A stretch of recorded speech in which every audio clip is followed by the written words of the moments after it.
बिस्मिल्लाहिर्रहमानिर्रहीम अस्सलाम वालेकुम। Welcome back to my channel guys. कैसे हैं आप सब? होपफुली आप सब लोग बिल्कुल ठीक-ठाक होंगे।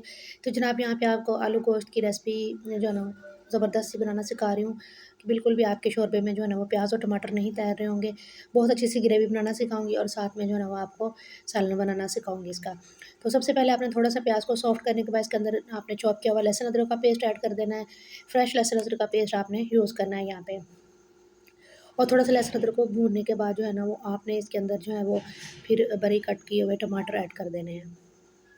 टमाटर ऐड करने के बाद आपने मसाले को मज़ीद अच्छे तरीके से भूना और साथ में कोई ड्राई और जो है ना इंग्रीडिएंट्स आपने ऐड करने हैं जिसमें जो है ना वो 1 टेबल स्पून हल्दी पाउडर आपने इसके अंदर ऐड कर देना है, 1 टेबल स्पून आपने रेड चिली पाउडर इसके अंदर ऐड कर देना है और जो है ना वो हाफ़ टेबल स्पून इसमें नमक ऐड करना है क्योंकि नमक हमने पहले गोश्त को बॉयल करते हुए भी इसके अंदर ऐड किया था।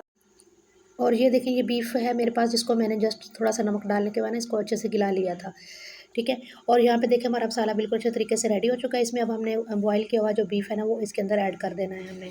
तो बीफ को ऐड करने के बाद थोड़ी देर जो है ना वो हमने इसको अच्छे तरीके से भूनना है ताकि जो इसके बीफ के अंदर एक स्मेल होती है ना वो ख़त्म हो जाए। मैंने जस्ट इसको नमक डाल के बॉयल किया और मैंने इसके अंदर कुछ नहीं डाला। तो उतनी देर में जो लोग मेरे चैनल पे न्यू आए मेरे चैनल को सब्सक्राइब करते हुए जाइएगा और जा साथ में मेरे cutting and stitching Sadaf ideas के चैनल को भी आपने जॉइन कर लेना है। उसको भी जाके आपने सब्सक्राइब करना है।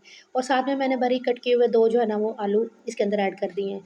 बिल्कुल यहाँ पे आलू गोश्त का शोरबा जो हम सालन बनाएँगे उसपे बिल्कुल भी प्याज़ नहीं तैरते नज़र आएँगे आपको और जो है ना बहुत परफेक्ट हमारा जो है ना वो शोरबा भी बनेगा और सालन भी माशाल्लाह से बना था। तो आप इसको एक बार ज़रूर ट्राई कीजिएगा और मुझे अपना फीडबैक दीजिएगा एक प्यारे से कमेंट के साथ ताकि मुझे भी पता चले कि आपको मेरी आज की रेसिपी अच्छी लगी और अपने फ्रेंड्स और फैमिली मेंबर के साथ इसको शेयर ज़रूर कीजिएगा। तो यहाँ पे जो है ना वो अच्छे तरीके से मैंने भूनने के बाद जो मैंने बीफ जिसमें बॉयल किया था वो यखनी मैंने इसके अंदर ऐड कर दी है।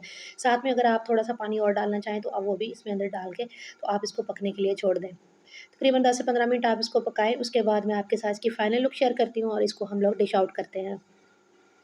तो ये देखें जनाब ज़बरदस्त से हमारा जो है ना वो सालन बन के रेडी हो चुका है। ये देखें बिल्कुल भी शोरबे के अंदर प्याज़, टमाटर कोई चीज़ नज़र आपको आ रही है, जस्ट शोरबा है माशाल्लाह से बहुत अच्छा ग्रेवी वाला सालन बन के रेडी हुआ है, शोरबे वाला। तो एंड पे जो है ना आपने ज़ीरा धनिया पाउडर जो है ना वो रोस्ट किया हुआ आपने इसके अंदर 1 टेबल स्पून दोनों चीज़ें को ऐड कर देना है। तो फिर चलिए हम इसको डिश आउट कर लेते हैं। तो यही थी मेरी आज की वीडियो, उम्मीद करती हूँ कि आप सब लोगों को अच्छी लगी होगी। अगर अच्छी लगी हो तो इसको लाइक और शेयर ज़रूर कीजिएगा और इसको आप गार्निश गार्निश कर लीजिएगा धनिया और सब्ज़ मिर्चों के साथ। अल्लाह हाफ़िज़।